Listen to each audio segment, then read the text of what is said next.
Tears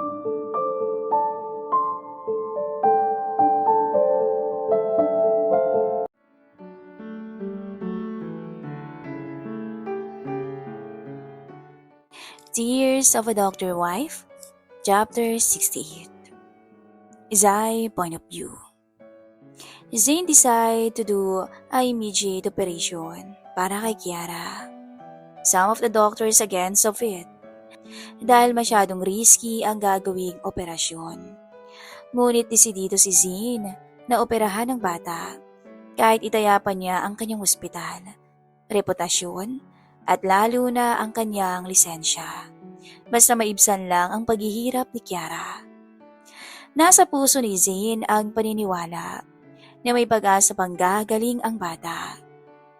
Pagkalipas ng 2 oras na diskusyon at pagsusuri na pinag-uusapan nila, pumayag na rin ang mga co-doctors na kasama si Tim na gagawin ang agaran na operasyon. Kasama sa patakaran ng ospital ay kailangang pumirma ng waiver ang mag-asawang Elsa at Nicolo. Masinsinang kinausap nila Zayn at Kaydan ang mag-asawa sa maaaring kahihinatnan ng operasyon. Sa pagkakataong to, hindi nangangako ang asawa ko for 100% na sure na gagaling ang bata. Pero bilang doktor, gagawin niya ang lahat ng makakaya niya, maging maayos lang ang kalagayan ni Kiara. Sabay-sabay kaming nagdasal at humihingi ng milagro sa taas para sa bata. Bago pa man pumasok si Zayn sa loob ng operating room, huminto ito saglit sa mismong tapat ng pinto. Ngumiti siya. Ngiting dala ay pag-asa at umaasa kami na magiging maayos ang lahat. Sa labas ng operating room ay pare-pareho kaming hindi mapalagay. Nasa mukha ng bawat isa ang pag-aalala. May paroon at parito. Hindi malaman kung saang direksyon ang pupuntahan. Hawak-hawak ko ang nanginginig na kamay ni Elsa. Ang mga mata nito ngayon ay namamaga sa walang tigil na kakaiyak mula pa kanina. Ang tagal na nawalay sa kanya si Kiara. Pero sa muli nilang pagkikita ay sa ganitong sitwasyon pa niya makikita ang nawawalang anak. Gusto kong mabulok sila sa bilungguan. Sa pagdadakaw nila sa anak ko, nanggigigil na wika ni Elsa. Pinisil ko ang mga palad niya. Sinisiguro ni Zayn na pagbabayaran nila ang mga kasalanan nila. May paniniyak sa tinig ko. I'm so hopeless. Akala ko noon, hindi na makikita ang anak ko. Pero bakit ganito yung nangyari? Alam kong malusog ang sanggol na isinilang ko noon. Pero bakit ganito ang nangyayari? Zaira, bakit? Buong kapaitan, nasabi niya at muli na naman itong humagulgol. Naawa naman akong tingnan ng aking kaibigan. Dumaan din ako sa ganitong sitwasyon noong nagkasakit si Yuan. Pero hindi ako nawala ng pag-asa. Katulad kay Yuan, naniniwala akong gagaling si Kiara. Makasama pa niya ang kanyang anak ng mahabang panahon. Huwag kang mawala ng pag-asa, Elsa. Ngayon pa ba? Na nakita mo na siya. God is good. Hindi niya pababayaan si Kiara. Gagaling siya. Elsa, maniwala tayo sa taas na sana magbigay siya ng milagro. May simpatyang wika ko sa kanya. Tumayo ako sa kinauupuan at niyakap ko siya kasabay ng mga paghagod sa kanyang likuran. Suminghot to at kumalas ako mula sa pagkakayakap sa kanya. Hinawakan niya ang mga kamay ko. Thank you, Zaira. Thank you so much, lalo na sa asawa mo, dahil tinupad niya ang pangako niya nga hanapin niya ang anak ko. Natagalan man, pero natagpuan niya pa rin. Sorry kung sobra ko din siyang nahusgahan. Muli na naman tong umiyak. Pati ako nahahawa na rin sa kakaiyak nito. Tumutulo na rin ang mga luha kong pilit kong pinipigilan. Ano ka ba? Dapat lang no? Takot niya lang sa demanda ng asawa mo. Pabiro kong sabi sabay singhot. Bakit hindi ka muna magpahinga? Buntis ka pa naman. You need rest. Kami nang bahala dito. Paalala niya sa akin na may pag-aalala sa kanyang tinig. Tumangulang ako sa kanya pero wala akong balak matulog hanggat hindi ko nakikitang lumabas ang asawa ko sa pintuan ng operating room. Dito lang ako, Elsa. Hihintayin kong lumabas si Zane. Mariin kong wika. Kasabay ng paglapad ng likod ko sa sandalan ay ang pagdating nila Love na may bitbit na sikat na brand ng kape sa kamay at sa likuran niya. Kasunod ang binatang si Chris na may bitbit na donuts. Napangiti akong makitang muli ang binata. Hindi pa ako nakakapagpasalamat sa kanya sa pagtulong niya sa akin sa pag-awat kay Zane kanina. Chris? Bulalas ko. Ay, nakangiting bati niya sa akin at naupo sa tabi ko sabay abot sa akin ng kapeng nakalagay sa plastic cup. I think you need this. Dagdag niya. Bakit hindi ka matulog, Zaira? Kung gusto mo ihatid kita pabalik sa bahay nila tita at tito, he offered. No, thank you. Sagot ko at muling itinuon ang mga mata sa pintuan ng operating room. Tinapik ako sa balikat ni Elsa. Punta lang kami sa chapel. Paalam niya. Tumangulang ako bilang tugon. Hinawakan ko pa siya sa kamay para ibatid ang pakikisimpatya ko. Sumulya pa siya sa pintuan ng operating room bago sila tumalikod. Magpapahinga lang ako saglit. Nanakit yung buong katawan ko. Kinulang yata sa pambubugbog na ginawa ko sa dalawa kanina. Nakangising saad naman ni Love sa bahiga sa upuan. Ipinatong niya ang kanyang ulo sa binti ng kanyang asawa. Natatawa ko nang muling maalala ang pangyayari kanina. Namagitan ang katahimikan sa pagitan namin ni Chris. At ako naman ay pasandal-sandal sa sandalan ng upuan. Napatingin ako sa orasan na nakasabit sa dingding. Mag-aalas 2 na ng umaga. Heto ako at gising pa rin. Hindi rin malaman kung anong oras matatapos ang operasyon. How are you, Zaira? Hindi tayo masyado nakapag-usap kanina. Umiling to. Nagulat ako sa mga pangyayari. I can't imagine na magagawa yun ni Hannah at Stacy. May malungkot sa himik na pananalita nito at may gumuhit na lungkot sa kanyang mga mata. Chris, isang ngiti ang sinikap kong pakawalan. Buti naman at sumunod ka rito. Pag-iiba ko sa usapan dahil ayokong pag-usapan ang mga nangyari kanina. Well, paalis na sana ako. But I decided to come here and visit you for one last time. Nakausap ko na ang kambal kanina sa mansyon bago ako nagpunta dito. Nagsasalubong ang mga kilay ko. Anong ibig mong sabihin? He shrugged. Yes, for good. Napag-usapan namin ni Mama na sa Amerika na maninirahan. Nagdesisyon na rin ng Papa na aalis na sa politika at manirahan kasama namin sa States. Andoon na rin yung dalawa ko pang kapatid. May ina-apply na rin akong bagong kumpanya. Anya sa malamig na tono na may kapaitan na batid. Nanlaki ang mga mata kong nakatitig sa binata. Chris. His hand went up and caressed my hair with his finger. You're so lovely, Zaira. At masaya ako para sa'yo. Halos pabulong niyang sabi. Please, don't, Chris. Marahang sabi ko at bahagyang lumayo sa kanya at napatingin ako sa paligid. Mabuti na lang at walang ibang tao maliban lang kay Love at ang asawa niya. I love your brother so much. I'm sorry, Chris. I whispered sincerely. I'm truly sorry. I know you're fond of me. Umangat ang mga kilay ni Chris, then burst out laughing. Fond of you? Iyan bang iniisip mong damdamin ko para sa'yo? Mas lalong nagsalubong ang mga kilay ko sa sinabi niya. I blush. Napayuko ako sa kahihiyan. I'm sorry. I thought, I said bitterly. Ang affection pala na pinapakita sa akin ay hindi totoo. Mabuti naman kung magkaganoon. Sa kabila ng lahat, ay tinuturing kong kaibigan si Chris. Nagkakamali ka, Zaira. I have a secret to tell you. Di ba kanina nagulat ka kung bakit ka tinawag ni Mama na Mikay?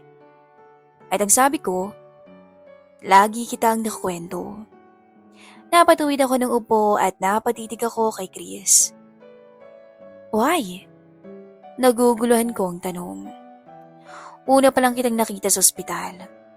Alam kong ikaw si Mikay, ang matagal nang pinapahanap ng kapatid ko.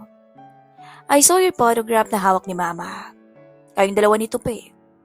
Maraming larawan si Mama sa inyo ni Tupe. Maniwala ka o hindi, lagi lang nakamasid si Mama sa inyo noon. Pero wala siyang lakas ng loob na lapitan kayo ni Tupe dahil sa pananakot ni Tito Hari. Maigpit niyang pinagbabawalan si Mama noon na huwag lalapit kay Tupe. But, he paused speechless. Bakit hindi mo sinabi para sana hindi umabot sa puntong nagkasakitan kami? Putol ko sa sasabihin niya.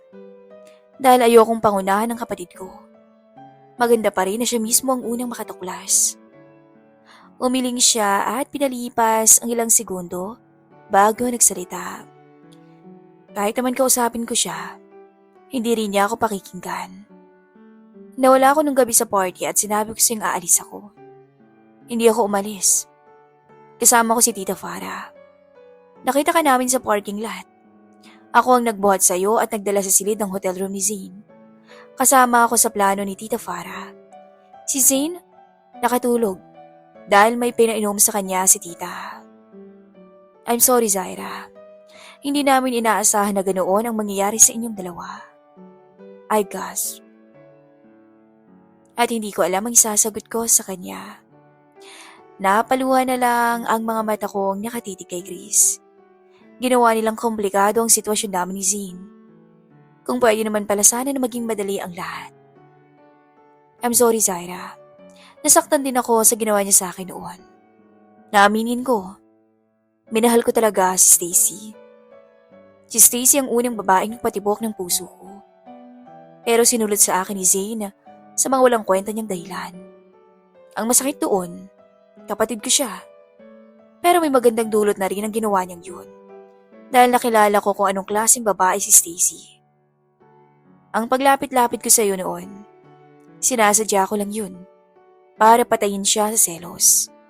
Pati yung dinalaw ko kayo ni Yuan sa ospital. I know he was awake. Napapikit ako ng mga mata. Pero pinaglaruan mo pa rin ang damdamin naming dalawa. Ako sako in a helpless voice. Isang buntong hininga ang pinakawala ni Chris. Perhaps, you all mean well. Ako rin ang nagbigay ng tip kay Agent De Jesus. Nung nasaan kayo naroroong mag-ina sa Chaong. Kaya natuntun kayo. Ang larawan na hawak ni Zane, galing din sa akin yun ng birthday ni Yan at Yuan. He smiled happily. Mapait akong ngumiti. Ang plano mo lang talaga ay ang pasakitan ng kapatid mo at guluhin ang isipan at damdamin ko.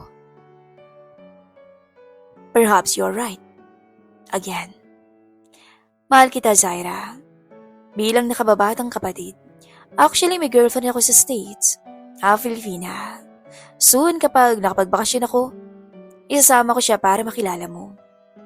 Kung pumayag ka sana sa offer ko noon, siya ang tutulong sa'yo para makapagtrabaho agad sa Amerika. Masigla nitong sabi. Pilit kang pinasigla ang muka at ngumiti. Wala akong pagdadamdam na nararamdaman para kay Chris. Nasasayangan lang ako sa taon na nawala sa amin ni Zane. At iyang-hiya ako sa isiping may gusto siya sa akin. Kailan ang alis niyo? Hindi ka ba magpapaalam sa kapatid mo? Wala ka bang balak na mag-aayos muna kayo bago kayo aalis? Maling mo this time. Nakikinig na siya. Wow, Zay! Nakatawang itinaas ni Chris ang mga kamay. Isa-isa lang ang tanong. Alright? Kahit naman kausapin ko siya, kung ayaw niyang buksan ang puso at isipan niya para sa mga paliwanag ko, na sana maintindihan niyang lahat. Wala ring saysay yun. Masyadong nalaso ng utak niya sa kasinungalingan ni Tito Hari.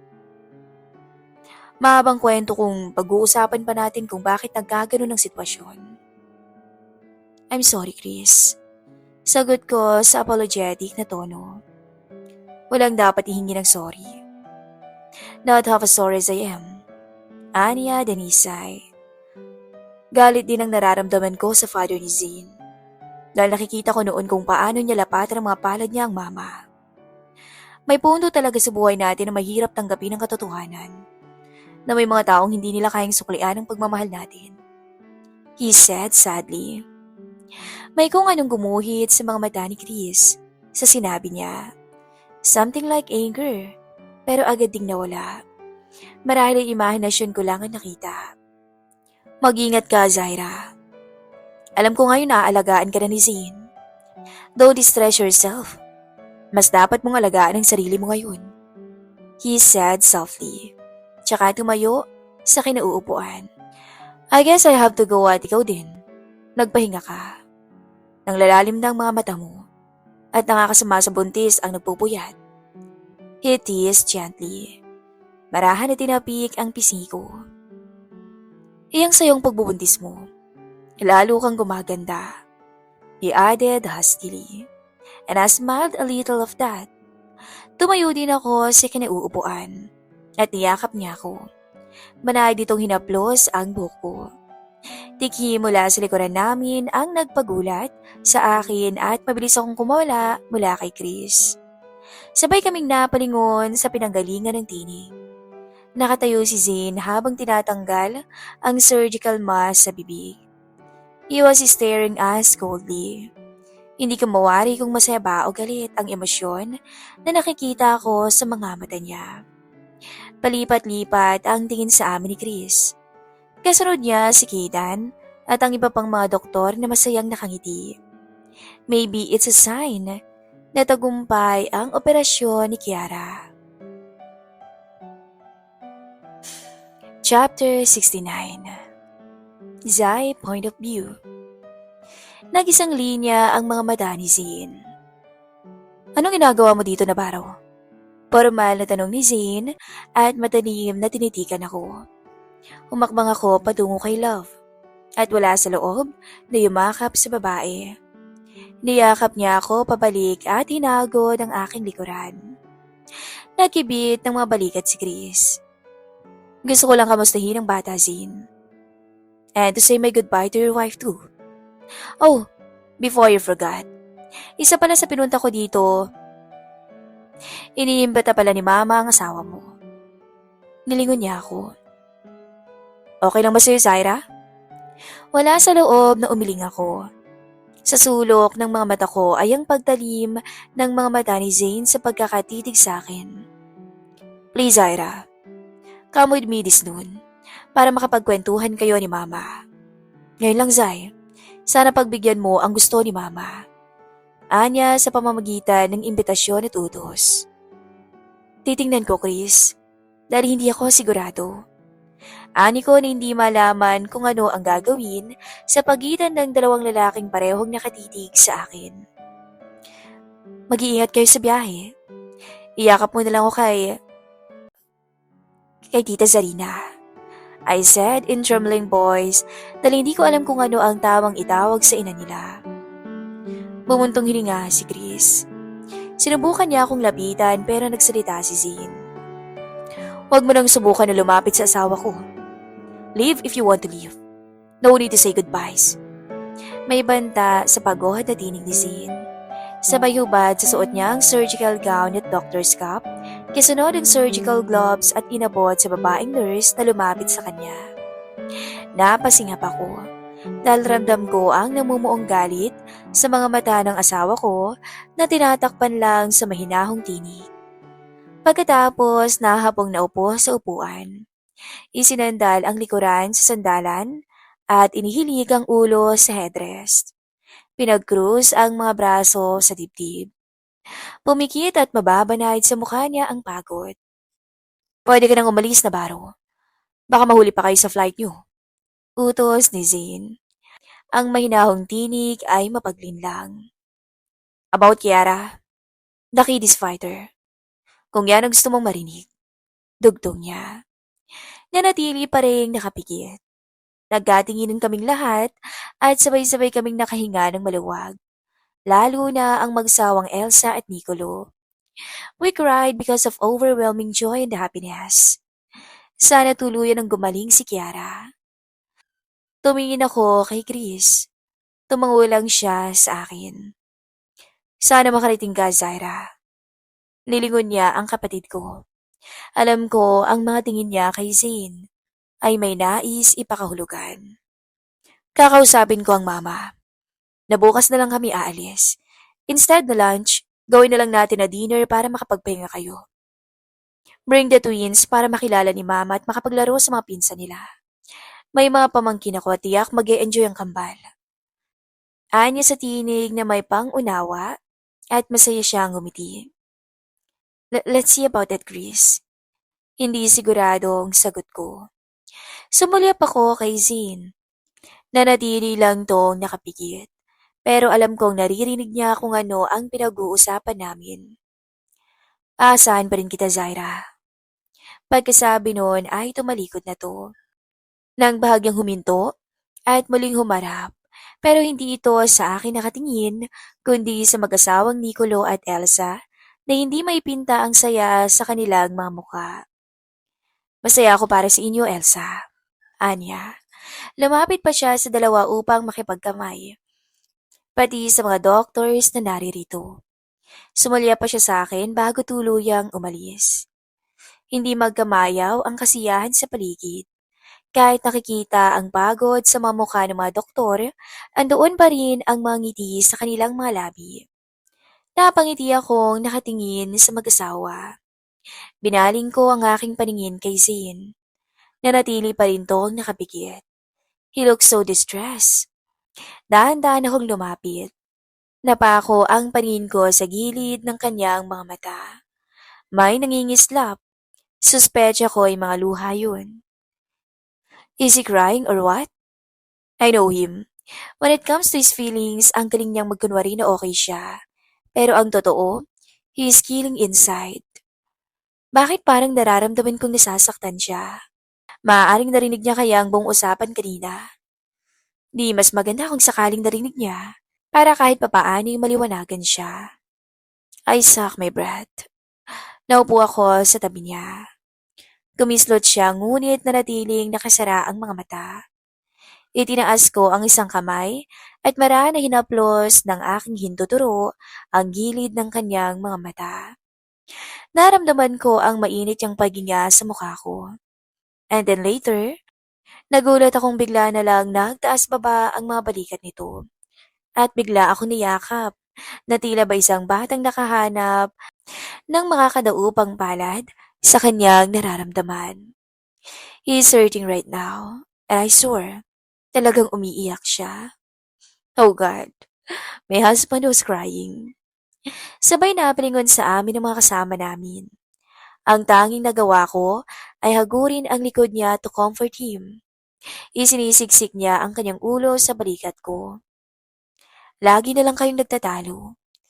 Bakit hindi na lang kayo mag-usap ng maayos? Mag-ayos na kayo, darling, please. Para magkapatawaran kayo. Yung totoong usapan ni Zane. Not just for pretend, at the end of the day, pamilya mo pa rin sila. I said in a hushed tone, almost begging at him. He sniffed. I heard everything, Zaira. At hindi ko alam ang dapat na maging damdamin ko. For all those years, alam niyang ikaw ang hinahanap ko. Pero mas pinili niyang manahimik. Dahil nasaktan ko ang damdamin niya. And mom, nabasag ang tinig niya roon. I thought she doesn't care about me. He snubbed. Patawarin mo na ang mami mo, Zane. At si Chris. Kung makikinig ka lang at bubuksan mo ang puso mo at isipan, sigurado kung magkakaayos kayo. I know everyone will be more happier and more content sa oras na magkapatawaran ng bawat isa sa inyo. Ayaw mo ba nun? Sa araw ng kasal natin, kumpleto tayong lahat, di ba? Mas masaya yun. Alam kong nasaktan ka. Pero oras na siguro para mawala ang sakit ng nararamdaman mo, darling. I smiled. Mahina siyang ngumiti. Oh yeah. Matabang na sagot ni Sin na nagpakawala ng malalim na buntong hininga. Ang isip mo lang ang tumatanggi sa gustong mangyari ng puso mong magkaayos kayo. I raised my head and smiled at him tenderly. Kinuha niya ang isang kamay ko at pinisil yun. Kung gusto mong pumunta mamayang gabi, sasama ako at isama natin ang mga bata. Anya sa tinig na nakakaunawa. Napalunok si Zane at bumaba ang titig sa malabi ko. I guess his tired face. I stared at him for seconds. His loyalty and love flashed in his eyes. It touched my heart.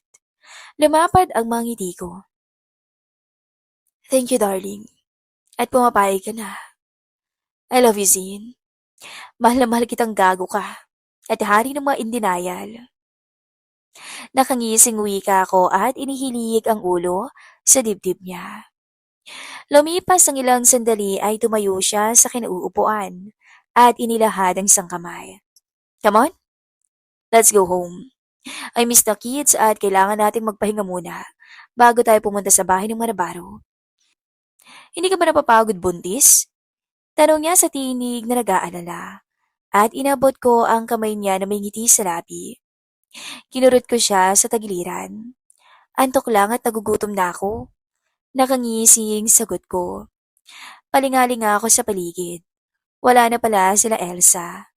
Tanging janitor lang ang nakita kong naglilinis at mga padaan-daan ng mga nurse. Hindi man lang namin napansin na inalabas na ng operating room si Kiara at dinala na siguro ang bata sa kanyang silid. Iniwan na lang nila kami ng walang pasabi. Lahat ng mga mata sa paligid ay sa amin pala nakatingin. Bigla akong nahiya. Naglalakad kaming hawak kamay sa hallway at ang bawat nakakasalubong namin ay binabati siya. Kahit pagod at puyat ang asawa ko ay nagagawa pa rin niyang sumagot sa bawat bati sa kanya. I love you, Mikhail. The universe could never deny how much I love you. He whispered huskily. Unti-unting naglapat ang mga labi naming dalawa habang hinihintay naming bumukas ang elevator. He claimed my lips with passionate kiss and the same intensity. Pagkarating namin sa bahay nila Tita Farah at Tito Henry, ay agad kaming sinalubong ng mga bata. Naabot tenga ang mga ngiti. Ang kanilang mga kamay ay may kanya-kanyang hawak na card. Good morning, nanay at tatay. Bati ni Yana at Yuan. Tatay, sabi ni Mamita, Tiara will be alright na kasi you save her. It's the true, tatay. May surprise kami sa'yo because you're a hero, tatay. Nagniningning ang mga mata ni Yuan sa tanong niya sa kanyang ama. Yes po, tatay. Happy Father's Day, tatay. You are the best tatay in the world. Buong pagmamalaki na wika ni Yana at sabay bigay ng hawak niyang card. Napahimas ng batok si Zane. Nangislap ang mga mata nito nakatulalang nakatitig sa mga anak. Dinaan niya sa tawa ang nagbabadya na luha sa kanyang mga mata. Lumuhod siya sa harapan ng mga bata. Ang mga anak ko talaga? Niyakap niya ang dalawang bata and he murmured the words while looking at me intently. Thank you for the best gift ever. Thank you for filling the emptiness of my life. I love you so much, my darling wife. Tinitigan ko sila habang nagyayakapan ang mag-aama ko. Napangiti ako nang makita ang pinakamagandang tanawin sa tanang buhay ko. Ang pangarap ko noon na buong pamilya ay natutupad ko na ngayon sa piling ng lalaking pinakamamahal ko. Ang batang lalaking nangako sa akin na bibigyan ako ng masaya at buong pamilya ay kasama ko na ngayon. Katuwang ko sa pagbuo ng aming pamilya. I stared at them with mist in my eyes. Tatay, sakal na po kami. Nakangusong reklamo ni Yana. Zane laughed at bumitiw sa pagkakayakap sa mga bata. Suminghot muna siya bago tumayo mula sa pagkakaluhod. Nanay, sunod po kayo sa garden ha. May surprise po kami kay tatay. Sabi ni Yuwa na may kasamang pagkindat pa bago kami tinalikuran. Bilisan niyo nanay tatay ah, sigaw naman ni Yana. Madapa ka Yana, dahan-dahan lang ha, nakangiting paalala ko. Nagkatinginan kami ni Zane at hindi maalis sa labi namin ng saya habang sinusundan ng tanaw ang mga anak namin patungo sa garden. Pakbang na sana ako nang hawakan ako bigla ni Zane sa kamay at pinagsiklop niya para sabay kaming humakbang patungo sa garden. Naabutan namin sa garden ang dekorasyon na Happy Father's Day at may mga lobo. Habang naglalakad kami papalapit, ay may mga confetti ang pinasalubong sa amin ng mga kasambahay. Congrats, Doc! Sabay-sabay na bati ng mga kasambahay sa bahay nila. Sa gilid ng mahabang mesa ay andoon ang mag-asawang Henry at Farah na malapad ang mga ngiti sa labi at sa mga bisitang hindi namin inaasahan. Andito si Josh. Nakangiti man pero halatang malungkot ang mga mata. And Kaydan was there too. Nasabog-sabog pa ang buhok at ang mukha ay halata pa ang puyat at hindi maalis ang paghihikab pero gwapo pa rin sila pareho ni Josh. Well, mga good looking naman talaga ang mga kaibigan ni Zane. No doubt for that. Si Josh lang ang galing sa simpleng pamilya. Si Love at Prince was there as well. Nakakatawa man isipin ang mga itsura namin pero masaya dahil matagumpay ang operasyon ni Kiara. At pinagdadasal kong tuluyan ang gumaling ang bata na sana hindi na bumalik ang sakit nito. Thank you. Nagpasalamat to sa mga tauhan. Humarap siya sa akin. Mamaya pa tayo makakapagpahinga. Bala ko pa man mag-wiki sa shower. Mukhang mauudlot pa yata. Tumawa siya and he kissed my cheek. Marahan ko siyang hinampas sa balikat. Puyat-puyat ka na, gusto mo pang mag-wiki? Che? Irap ko sa kanya at kumalas ang mga kamay mula sa kamay niya at nagtungo ako sa mesa dahil nagugutom na ako. Masaya ako para sa hinanda ni Tita Farah na simpleng selebrasyon para sa tagumpay ni Zin. At sa tagumpay ng lahat. Makakahinga na kami ng mas maluwag ngayon. Wala nang problema. Nasa maayos na ang lahat. Nakakulong na rin sina Stacy at Hannah. Magiging mapayapa at masaya na ang pagsasama namin ni Zane. Congratulations sa mga magagaling na doktor. And I'm proud of you, Zane. Itinaas ni Tito Henry ang hawak na wine glass sa ere na sinundan nilang lahat. Maliban lang sa akin. Pinagkimpi nila ang mga wine glass sa ere pagkatapos sabay-sabay na nilagok ang laman ng alak. For more success to the all of us. Masayang sabi ni Zane sa lahat. Sumulyap siya sa akin at ngumiti. I have an announcement to make. I'm going to be a father again. Zaira is pregnant. Diretso niyang sabi at tinakbayan ako. Hindi na sila nagulat marahil inaasahan na nila ang mangyayari. Tanging masayang ngiti ang itinutugon ng mag-asawa maliban sa apat na kasama pa namin. Oh! Tanging nasambit ni Kaydan.